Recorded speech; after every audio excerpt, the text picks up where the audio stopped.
Salut à tous, bienvenue pour un nouveau numéro de Rebond en partenariat avec Cegid. Et alors, on va rentrer là dans le détail. Et ce qui est très important, le terme de détail est très important, parce que la volonté là qu'on a, c'est bien de s'adresser aux PME, peut-être même aux TPE, j'en sais rien, mais en tout cas aux PME, parce qu'on va rentrer dans les détails de cette lame de fond, on pourrait presque dire une vague autour du cloud. Oui, c'est aujourd'hui plus d'efficacité, plus de productivité, plus de sécurité. Et on va tout vous raconter.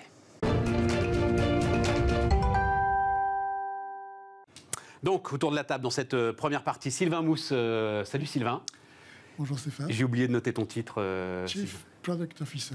Voilà. Deputy Chief Product Officer. Chief Product Officer de Cegid, au cœur donc de cette bataille pour le cloud, puisque c'est bien de ça dont on va parler. Denis Trottmann aussi nous accompagne. Bonjour Denis. Bonjour Stéphane. Membre du comité exécutif de KPMG, en charge de l'expertise comptable. Qu'est-ce qui t'intéresse? Je vais démarrer avec toi, Denis. Qu'est-ce qui t'intéresse aujourd'hui dans cette histoire de cloud? Est-ce qu'il y a besoin de le définir encore? Est-ce qu'il y a besoin de faire de la pédagogie autour du cloud?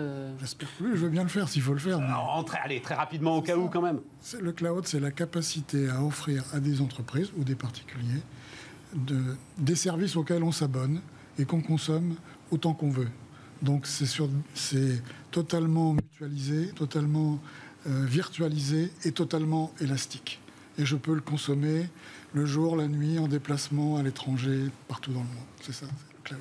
Et alors ça a juste très rapidement aussi plusieurs impacts. C'est-à-dire que le premier élément, ce qui inquiète, mais justement, je vous poserai la question, ce qui inquiète, c'est si l'ensemble de mes données sont dans le cloud, mon Dieu, je ne sais plus où elles sont, mon Dieu, elles risquent de disparaître. Alors, en général, les bons acteurs sérieux disent où elles sont.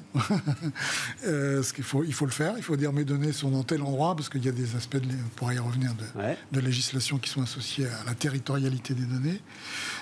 Et par ailleurs, les acteurs du cloud, et maintenant on sait qui sont les bons, sont capables d'offrir un niveau de garantie sur la protection des données que la plupart des entreprises, y compris des grandes d'ailleurs, ne sont pas capables d'offrir elles-mêmes. Donc il faut faire confiance aux gens du cloud sur la protection des données. Et tu sais Sylvain, il y a une image moi, que me donnait un professionnel du cloud, mais il y a plusieurs années.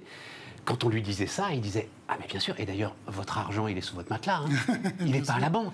Bien sûr, il n'est pas à la banque. » Je crois que l'image fonctionne, non? C'est de la même façon que la sécurité de notre argent, c'est la banque qui l'assure. J'ai beaucoup passé de temps sur ce sujet, et quand je rencontrais des gens qui me disaient le contraire, je disais « On ne va pas faire ça en public, on va s'isoler tous les deux, je vais vous poser 3 questions, et normalement, à la 3e, vous rentrez chez vous en courant pour voir ce qui se passe sur vos données. » Vous allez signer avec nous, c'est sûr. Voilà. Tu les as en tête, les questions? Est-ce que tu donnes? J'ai envie de les connaître, les questions. Quelle est la dernière fois que vous avez essayé de réutiliser une sauvegarde de données? Parce que tout le monde croit que les données sont sauvegardées dans les infrastructures on-premise. On-premise, c'est sur site. Oui, donc au mieux, elles sont sauvegardées, ce qui est déjà, dans beaucoup de PME... Et ensuite, est-ce qu'on a essayé de les réinstaller? La plupart du temps, on n'a jamais réessayé. Donc la première fois qu'on réessaye, ça ne marche pas. Et donc, il y a beaucoup de petites boîtes qui se sont fait, par exemple, hacker et qui n'ont pas pu redémarrer parce qu'elles avaient bien des sauvegardes, mais ces sauvegardes n'étaient pas utilisables, elles étaient partielles, elles étaient trop anciennes, et donc ça ne servait à rien. Et donc, les grandes... Pour la question de la sécurité, c'est devenu tellement complexe. Il faut beaucoup de moyens pour avoir les compétences, l'organisation, les outils, pour être capable d'offrir et la résilience et la protection nécessaire face aux menaces globales de sécurité. Et donc, c'est un des avantages premiers du cloud, et c'est un des avantages qui va encore grandir. C'est-à-dire que on parle de la pandémie du virus de Covid, mais il y a une autre forme de pandémie qui sont les attaques virales, puisqu'elles sont mondiales. Mais au-delà, Sylvain, au-delà de la sécurité, il y a un autre élément qui est, alors je vais le dire avec mes mots à moi, mais la puissance de calcul. C'est-à-dire que le cloud, finalement, vous permet d'avoir simplement la puissance dont vous avez besoin au moment où vous en avez besoin, et de ne pas, en fait, surdimensionner des équipements qui ne vous serviront que peut-être une semaine dans l'année. Oui, il y a 2 avantages à ça. Il y a un avantage opérationnel, c'est-à-dire j'ai un surcroît d'activité. Je suis dans une infrastructure élastique, donc je sais faire face mon business marche bien, ça s'accélère plus vite que prévu, j'ai pas besoin de réfléchir pour savoir comment dimensionner mes moyens, c'est élastique. Et donc ça, c'est un premier avantage pour les gens pour les entrepreneurs, c'est fondamental. Et le deuxième, c'est que je maîtrise mes coûts, puisque le coût est indexé sur le volume. Et donc, je peux dire si mon business augmente de 25% cette année, alors que j'avais prévu que 10%, voilà ce qui va m'arriver. Alors que quand on est sur un modèle économique d'investissement, à quel moment je dois changer mon truc, etc. Et donc, ça, c'est des choses... Ça, c'est ce qu'on avait appelé ça, nous, la saison 1 du cloud. C'est-à-dire, ces avantages-là, ça se transforme en avantage métier. Ouais. Pour les entrepreneurs, quel que soit le métier. Je vais pouvoir mieux faire mon métier parce que j'ai réglé des problèmes techniques que moi, PME, je ne savais plus trop faire. Restons sur la saison 1 avant de basculer à la saison 2. La saison 1, donc je me tourne vers Denis. Est-ce qu'aujourd'hui, vous accompagnez des PME, KPMG, autour de ces affaires d'expertise comptable? Est-ce qu'aujourd'hui, cette saison 1, comme le dit Sylvain, elle est comprise et adoptée? Alors, peut-être effectivement. Alors, chez KPMG, je rappellerai qu'on a 4 métiers. Donc, effectivement, on a les métiers plutôt d'advisory et d'audit qui adressent le cloud à travers toutes les opérations de transformation digitale pour les grands comptes. Pour effectivement plutôt les TPE, donc la partie expertise comptable que je représente aujourd'hui, en fait, l'histoire du cloud chez nous, elle a commencé en 2012-2013. C'est-à-dire qu'on a fait le choix, et ensuite on a poursuivi l'aventure avec Cégide, qui était d'adopter la technologie du cloud pour nos outils métiers. Ouais. Pourquoi on avait fait ça à l'époque? On voyait bien que c'était la technologie, et je pense qu'on était relativement en avance, que c'était la technologie qui allait nous emmener vers le monde de demain. Ça nous a donné, parce qu'on a 200 représentations sur le territoire, ça nous a apporté beaucoup plus de flexibilité en termes d'infrastructure, ça nous a beaucoup plus rapprochés et ça nous a surtout ouvert le champ des possibles sur les solutions collaboratives. Auparavant, les outils qu'on utilisait, c'était plutôt des outils dédiés au cabinet dont les clients ne savaient pas faire grand-chose. Avec le cloud, ça nous a permis d'ouvrir vers des solutions collaboratives. Et ensuite, effectivement, c'est ça qu'on a réellement... Solutions collaboratives, ça veut dire que, je vais le dire comme ça, le cabinet d'expertise comptable est en fait accessible en permanence aux clients. D'une part, mais surtout, le client utilise le même outil que le cabinet. Auparavant, le client avait son outil, le cabinet avait le sien. Et il fallait effectivement échanger des clés USB, peut-être même des disquettes par le passé. Maintenant, l'information, elle est disponible. Chacun utilise le même outil. Pas les factures dans la boîte à chaussures. Hein, voilà. C'est ça. Et effectivement, chacun utilise le même outil. On fait l'usage sur la partie sur laquelle il est le plus qualifié. Et effectivement, on est en temps réel. 24 heures sur 24, ça nous permet effectivement d'utiliser chacun en fonction de ses besoins. Enfin, vous mesurez en permanence, j'imagine, les gains de productivité que vous faites avec cette solution. Et vos clients, à vous, les mesurent aussi en permanence? Tout à fait. On les mesure et je crois que ce qui est important de dire, après effectivement une période de démarrage dans les années 2014-2015, je crois que la pandémie aussi a vraiment donné le booster ensuite. Je pense qu'on a vraiment accéléré. Je pense que sans le cloud, mars 2020, je ne sais pas, quand on a un petit peu les statistiques de la profession, 15% de la profession était dans l'impossibilité de fonctionner. Parce qu'on était encore sur des solutions d'infrastructures anciennes. Avec le cloud, effectivement, on était tout à fait, du jour au lendemain, on a pu basculer nos 4000 collaborateurs de nos bureaux à chez eux. Et vos clients PME, est-ce qu'eux, ils sont convertis justement? Ou est-ce qu'ils sont encore un petit peu réticents? Parce que la comptabilité de la boîte, c'est pas anodin quand même à laisser comme ça partir aujourd'hui, dans les nuages digitaux. C'est, je dirais, work in progress. Je pense qu'effectivement, alors nous, on s'occupe plutôt des outils au cœur de la gestion comptable et financière de l'entreprise. Ensuite, effectivement, l'adoption de ces outils, elle a beaucoup avancé sur ces dernières périodes. Ensuite, il y a également des outils métiers, lorsqu'on est dans les différents secteurs d'activité. Et je dirais l'adoption, elle est un peu plus lente. Et je pense que ce qui va être un petit peu accélérateur, parce que ce que permet ces outils maintenant dans le cloud, c'est une interconnexion beaucoup plus forte. Auparavant, il fallait brancher 2 systèmes. Aujourd'hui, ça se fait de manière beaucoup plus simple. Mais justement, on va voir ce que disent les clients.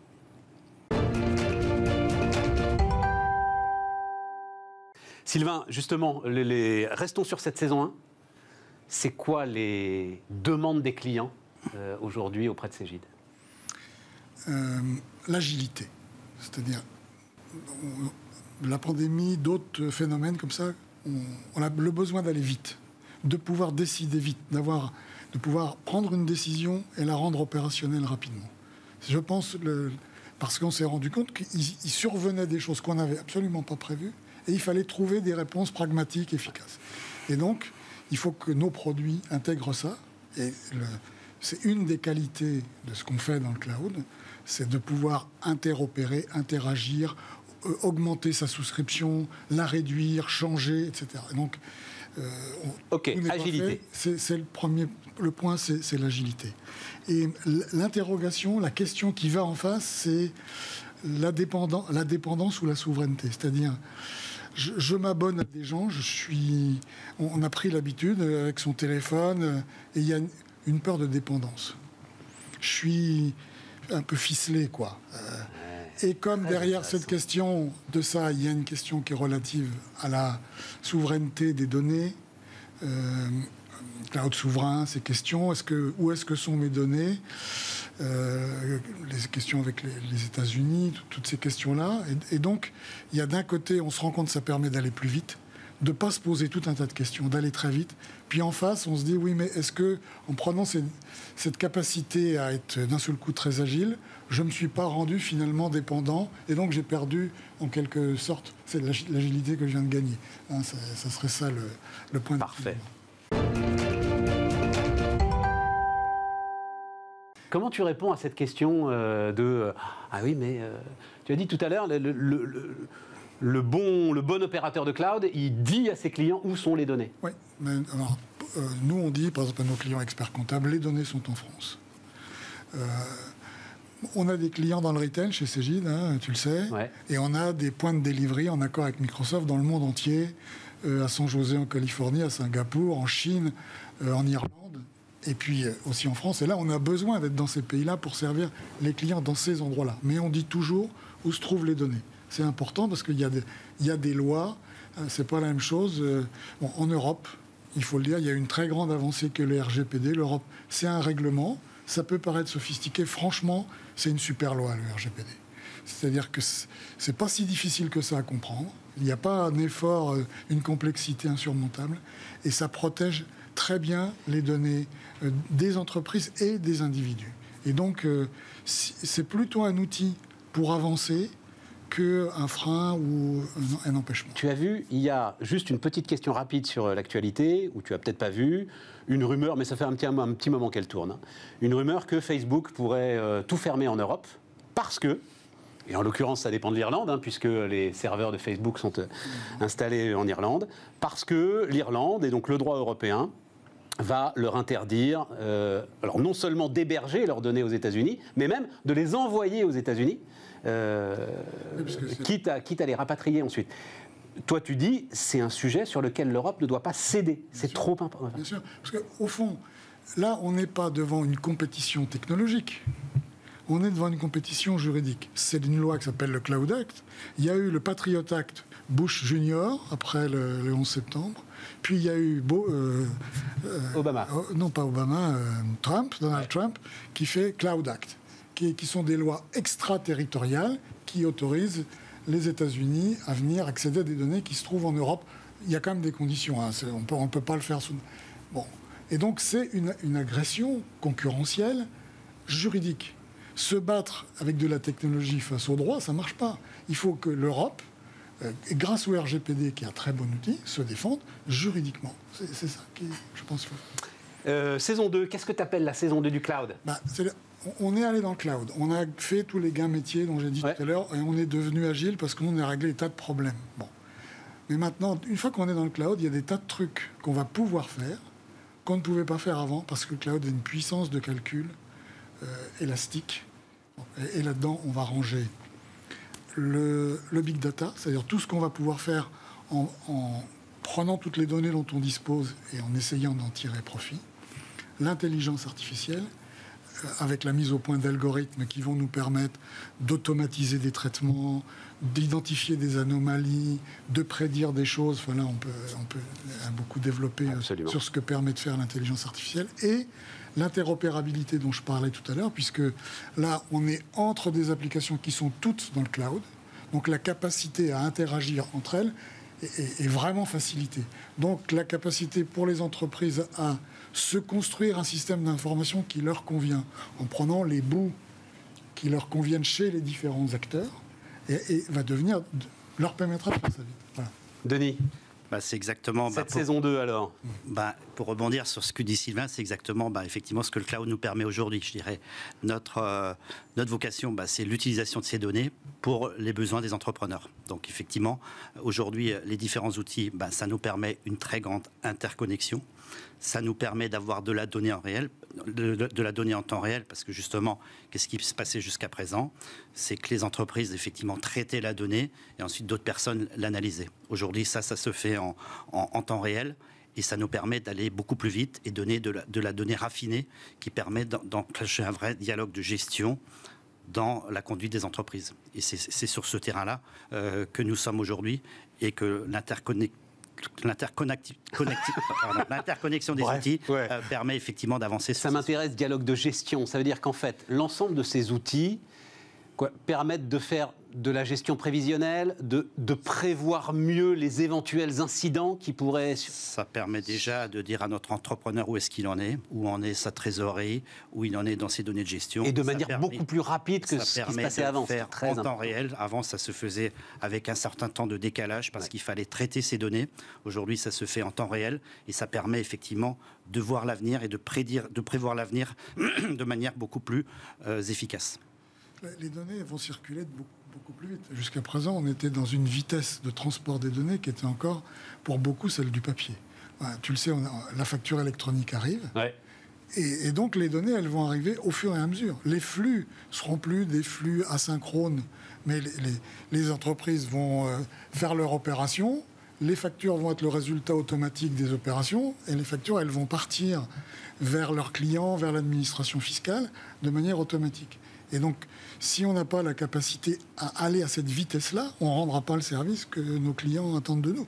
Et donc, là, le cloud est absolument nécessaire, parce que sans ces moyens-là, toutes les technologies de containerisation, de microservices, les bonnes architectures qui nous permettent de faire ça très vite, on n'y arrivera pas. Et donc, on va accompagner un travail qui est aussi celui de la société en général, où les flux de données sont de plus en plus gros, de plus en plus hétérogènes et circulent de plus en plus vite. Et ont de toute façon un tel impact ensuite sur la gestion de l'entreprise qu'on ne peut plus s'en passer, quoi. C'est massif, donc on ne peut plus le gérer soi-même, et c'est indispensable, donc on ne peut plus s'en passer. Et on prend de meilleures décisions. Et on prend de meilleures décisions. De meilleures décisions, parce que cette donnée, si elle est effectivement, grâce à l'intelligence artificielle demain, effectivement permettra d'avoir une information beaucoup plus précise, contrôlée, et qui permettra aux chefs d'entreprise d'avoir effectivement, de prendre la bonne décision au bon moment. La facture électronique, ça va être le deuxième acte. Tu parlais du premier acte du confinement qui avait commencé à convertir un certain nombre de patrons de PME. Avec la facture électronique, là, il n'y aura plus le choix pour le coup. Ça va être l'accélérateur de tout ça. Je crois qu'effectivement, on est tous en train de se préparer aujourd'hui. On est dans cette phase un petit peu intermédiaire. On a déjà beaucoup d'outils qui fonctionnent très très bien, qui permettent de collecter toutes ces données. La facture électronique, ça sera incontestablement l'accélérateur et qui permettra de travailler tous avec effectivement des systèmes beaucoup plus communicants. Il va y avoir une saison 3 du cloud Est-ce que nous, on verra? Parce que ça va très très vite tout ça quand même. Je pense que la prédiction, la capacité de prédiction, pour moi, ça reste encore quelque chose qu'il faut démontrer. Parce que c'est compliqué de prédire. On peut faire Tu arrives dans l'industrie avec ce qu'ils appellent la maintenance prédictive, etc. Voilà. Là, on sait prévoir des incidents, tout à fait. Des phénomènes très objectifs qui permettent de déduire. Mais il y a des choses, par exemple, dans tout ce qui touche aux ressources humaines, prédire les démissions dans les entreprises, c'est un enjeu. C'est pas si simple que ça à faire parce qu'on touche à des données qui sont objectives, les salaires, l'ancienneté, etc., puis des données subjectives. Les envies des gens, des choix personnels, etc. Et pourtant, les DRH dans les entreprises, c'est quelque chose qu'ils veulent pouvoir maîtriser. Surtout en ce moment, on a beaucoup de mal à recruter. Et donc, si je suis capable de prédire... Nous, on a déjà fait des tests. Mais je sais, tu m'en avais parlé. Donc on sait, c'est un truc de dingue. On peut approcher ça. Mais en même temps, c'est difficile de dire à un DRH... Je vais savoir mieux que toi qui dans ta boîte va démissionner. Il le prend mal. Non, puis t'imagines le biais que tu crées. Donc, le biais dans la relation entre le DRH et le salarié. Voilà. Donc il faut faire attention. Et donc il faut travailler sur la pertinence, c'est-à-dire qu'il faut que... que la prédiction soit d'abord une question de pertinence. Si je sors que des... Par exemple, quand je monte dans ma voiture, elle me donne automatiquement, elle me dit le chemin pour aller au bureau. Mais je m'en fous, je sais que je vais au bureau, ça ne m'intéresse pas. Et donc il faut que ça soit pertinent, que ça me donne une information que je n'ai pas forcément. Et ensuite, il y a une question de... Il faut que ce soit transparent. C'est-à-dire, il faut me donner le moyen de comprendre pourquoi l'algorithme me recommande telle chose. Parce que si je ne le comprends pas, jamais j'appliquerai cette prédiction, puisque je n'ai pas compris pourquoi on le faisait. C'est pour ça que ça me semble être une saison 3, parce qu'il y a encore beaucoup de travail sur les données et lever des barrières psychologiques pour avancer. Là, barrière psychologique réelle. Je ne sais pas si j'ai envie de savoir, moi, si des gars ont envie de démissionner ou pas. Non, mais je crois que peut-être pour illustrer ce que tu viens de dire, Sylvain, c'est que effectivement, on appelle ça, nous, le conseil digital humain. Je pense qu'on aura toujours une part d'humain, parce que effectivement, je pense que aussi bonnes que soient-elles les données ou les systèmes, personne n'a prévu la pandémie. Et je crois que si on est effectivement dans nos termes de gestion financière ou de ressources humaines, je pense qu'il faudra effectivement toujours une part d'interprétation et de scénario qui feront partie effectivement de la touche humaine qu'il ne faut pas oublier et qui fait partie également du sujet. Vous ne serez pas remplacé par des robots, Denis. Merci. Merci pour ce message. Dernière partie de notre émission. Donc, la start-up du mois. Sylvain, donc tu nous as apporté Joséphine Delos, patronne de M-Work. Qu'est-ce qui t'intéresse ? D'une part, elle nous a rejoints dans notre programme Cegid Data Lab à la Station F. On vient d'accueillir 9 startups qu'on va accompagner pendant 9 mois. Et donc, on est très heureux d'avoir accueilli Joséphine avec son équipe. Et leur idée, sur le travail hybride, alors il y a 2 types de fonctionnalités que je trouve super intéressantes. Comment on manage ça, des outils pour les managers. Et deuxièmement, comment je produis des datas autour de ça, qui peuvent être très utiles à des tas d'autres sujets que le télétravail en tant que tel. Ah oui, tu vois le coup d'après. Enfin, déjà sur le télétravail, moi, Joséphine, je ne connaissais pas M-Work. Ouais. Mais c'est un coup de génie. C'est-à-dire, tu vas décrire ce que tu fais, mais donc, on décrit à longueur de journée une transformation fondamentale du travail et du rapport à l'entreprise. Et on croit que ça va se faire comme ça avec les outils d'il y a 6 mois. Enfin, c'est ça votre démarche, j'imagine. Exactement. Ouais, en fait, on parle beaucoup de travail hybride, mais en fait, le travail hybride, c'est extrêmement compliqué à organiser pour les entreprises, pour les managers, pour les RH et pour les collaborateurs. Exactement. Et c'est pour ça qu'on a créé M-Work. M-Work, c'est une app aujourd'hui très simple où les entreprises fixent leurs règles de télétravail et leur organisation, et les collaborateurs viennent se positionner pour retrouver leurs collègues, retrouver de l'engagement et retrouver leurs équipes, tout en tenant compte de leurs contraintes personnelles. Et comme vous le disiez, nous, on va, avec notre technologie, garantir que toutes ces personnes se réunissent dans les meilleures conditions, et ensuite apporter la data pour que les entreprises puissent justement organiser leurs équipes et leurs bureaux de façon optimale et plus intelligente à l'avenir. C'est-à-dire, parce qu'on l'oublie bien, mais ça va être... Bon, sans doute les entreprises vont-elles chercher quand même à faire des économies de coûts autour de cette organisation du télétravail. Et donc, il y a déjà une organisation du bureau lui-même, physique, géographique en tant que lieu, pour être sûr que si je viens travailler ce jour-là, j'aurai de la place. Ça commence par là. Ça commence par là. Vos applications. Exactement, ça commence par là. Et puis, au-delà de savoir si on aura une place, c'est qui je vais retrouver. Voilà. Est-ce que je vais pouvoir retrouver mon équipe et passer un moment collaboratif ? Autrement, autant rester à mon domicile. Et ensuite, comment effectivement on va pouvoir réinventer ces espaces, les réorganiser pour qu'ils correspondent aux usages de demain.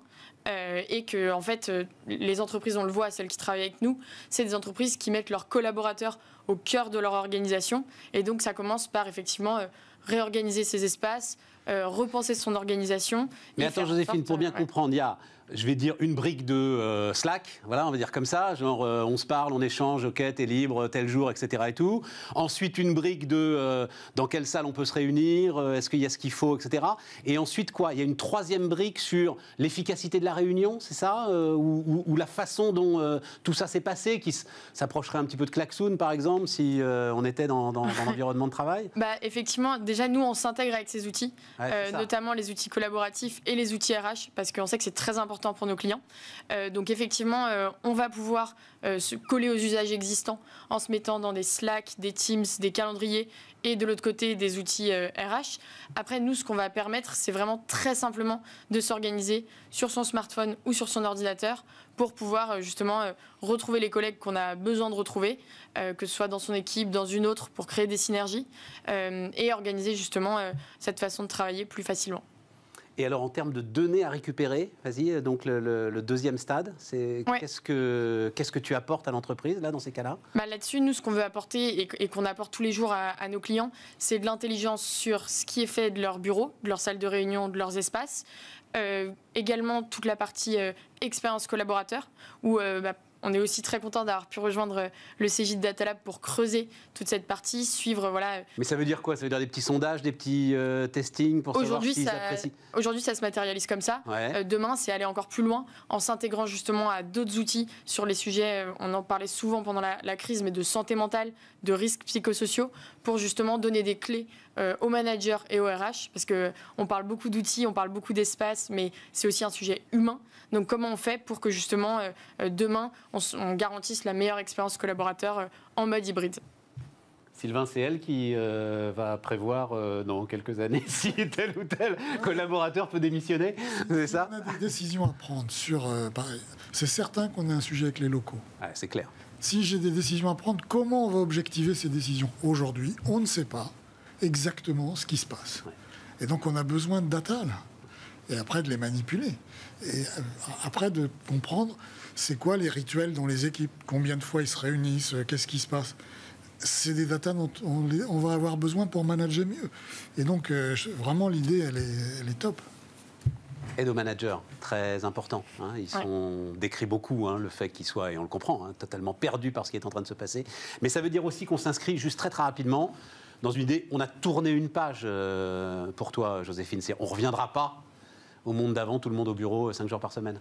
Effectivement, et on ne reviendra pas au monde d'avant. Et en même temps, on a vu que le tout télétravail, c'était compliqué pour un certain nombre d'entreprises. Donc on se retrouve voilà, pour toutes les entreprises qui veulent recruter dans cette guerre des talents où ça devient un critère pour plus de 70% des cadres. C'est une question qui vient avant celle de la rémunération, la question du justement travail hybride. Donc en fait, si on veut recruter demain, attirer et garder des talents, on est obligé de s'adapter à ces nouvelles façons de travailler. Merci Joséphine, merci Sylvain, merci à tous de nous avoir suivis et à bientôt pour un nouveau numéro de Rebond en partenariat avec Cegid.